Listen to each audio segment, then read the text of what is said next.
28 रोजी झालेल्या विमान अपघातात राज्याचे उपमुख्यमंत्री आणि राष्ट्रवादी काँग्रेसचे अध्यक्ष अजितदादा पवार यांचे दुर्दैवी निधन झाले।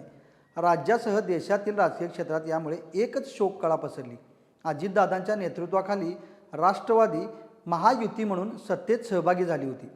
काही दिवसात होणाऱ्या स्थानिक स्वराज्य संस्थांच्या निवडणुकीसाठी प्रचार मोहीम सुद्धा तीव्र झाली होती आणि त्यातच हा दुर्दैवी अपघात होऊन राज्याने एक मोठा नेता गमावला। महाराष्ट्रातील या पॉवरफुल नेत्याच्या पक्षाची आणि ज्येष्ठ नेते शरद पवार यांच्या पक्षाची एकत्रीकरणाची चर्चा मात्र जोरदार सुरू आहे। याबाबत काय शक्यता आहेत जाणून घेऊया या व्हिडिओच्या माध्यमातून। नमस्कार, मी अभिनंदन परोळेकर आणि कॅमेऱ्यावर आहे सुमित घोरपडे। दोन्ही पक्षांच्या विलीनीकरणाबाबत हालचाली सुरू झाल्या होत्या त्या महानगरपालिकेत दोन्ही पक्षांच्या झालेल्या युतीवरून। महानगरपालिका निवडणुकीदरम्यान दोन्ही राष्ट्रवादी एकत्र येणार याबाबत खलबते सुरू होती।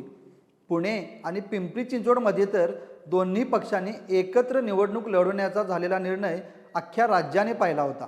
पण दादांचे दुर्दैवी अपघाती निधन झाले आणि राज्यावर एकच शोककळा पसरली।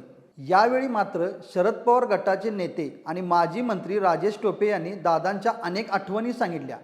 त्यामध्ये माध्यमांशी बोलताना त्यांनी असे वक्तव्य केले की जवळपास दोन्ही पक्षांच्या विलीनीकरणाचा निर्णय अजितदादांच्या समोरच झाला होता। मी या गोष्टीचा साक्षीदार आहे। आता आमचा पक्ष तुतारी चिन्हावर कमी ठिकाणी स्थानिक स्वराज्य संस्थेत निवडणूक लढवत आहे, कारण बहुतांशी ठिकाणी घड्याळावर निवडणूक लढवली जात आहे। फक्त दोन्ही पक्षांच्या विलीनीकरणाची घोषणा तेवढी बाकी होती, जी जिल्हा परिषद निवडणुकानंतर करण्याचे ठरले होते। असेच मत शरद पवार गटाचे नेते जयंत पाटील आणि शशिकांत शिंदे यांनीही व्यक्त केले होते। दोन्ही पक्षाच्या तब्बल 14 बैठका झाल्या होत्या। तसेच याची कल्पना भाजपला सुद्धा दिली गेली होती, कारण दोन्ही पक्षांचे एकत्रीकरण झाले तर तब्बल 13 खासदारांचे पाठबळ एनडीएला मिळणार होते, अशी ही चर्चा माध्यमात होती। आज कोल्हापूर येथे पत्रकारांशी बोलताना भाजपा खासदार धनंजय महाडिक म्हणाले की मला वाटतं आता दोन्ही राष्ट्रवादींनी त्वरित एकत्र आले पाहिजे। दोन्ही पक्षांची खूप चांगली ताकद राज्यात असून ही ताकद एकवटली गेली पाहिजे। तसेच पवार कुटुंबियांची आणि युतीतील तिन्ही पक्षांची सहमती झाली तर सुनेत्राताई पवार उपमुख्यमंत्री सुद्धा होऊ शकतील, असेही ते म्हणाले।